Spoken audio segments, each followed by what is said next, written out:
Today we will delve into research sample and generalization from research sample.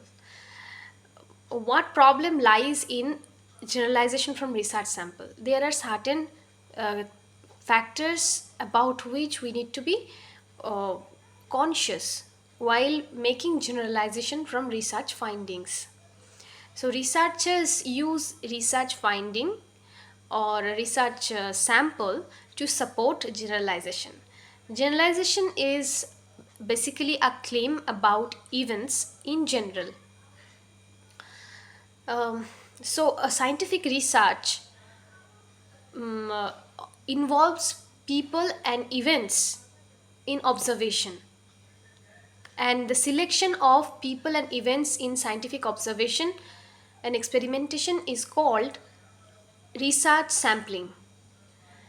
The quality of research depends upon the quality of research samples. Uh, so the selection of research sample is very important factor. So generalization using research sample can be more dependable if the sampling collection of sample involves certain criteria. We researchers cannot study all people, all events. This is impossible, impracticable. So, uh, any research process, scientific research process, uh, make a selection of people and events to study them, to observe and experiment with them in order to uh, come up with a research finding, and using that research sample and research finding, a generalization is made about the event in general. Now we will discuss what are the three important criteria we need to be cautious about, we need to take into consideration while uh, generalizing about an event. So number one, uh, the number of sample. It is always better to have large number of research sample uh, than small. So the research finding can be considered as dependable if it involves large number of research sample. For example, if a researcher studies the uh, anxiety level among students, then the research sample studying the variable students, 100 students would be always better than 10 students. Number 2 is the diversity of research sample. How diverse the research sample determines how dependable the findings would be.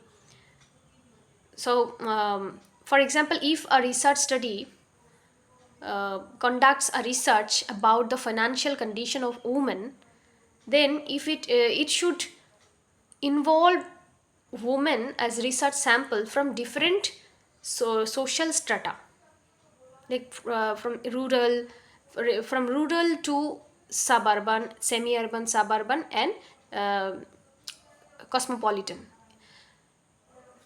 So that diversity or the variation of research sampling,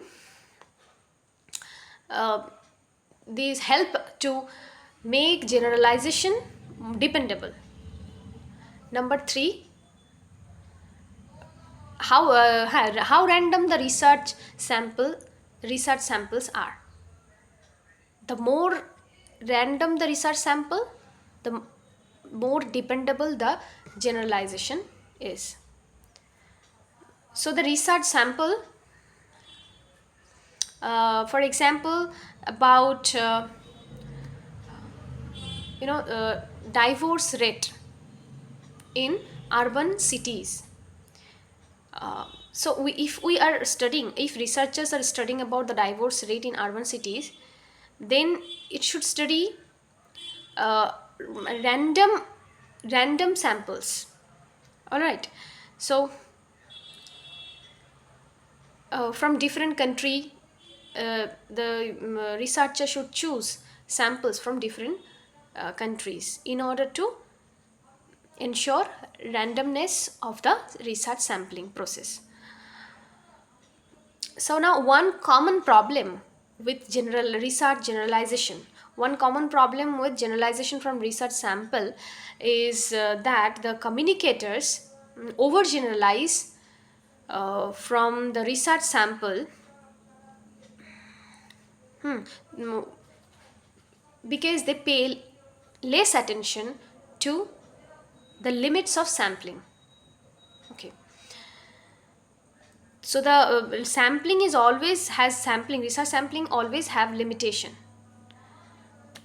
and lack of paying attention to the limits of research sampling may lead to overgeneralization by the researcher.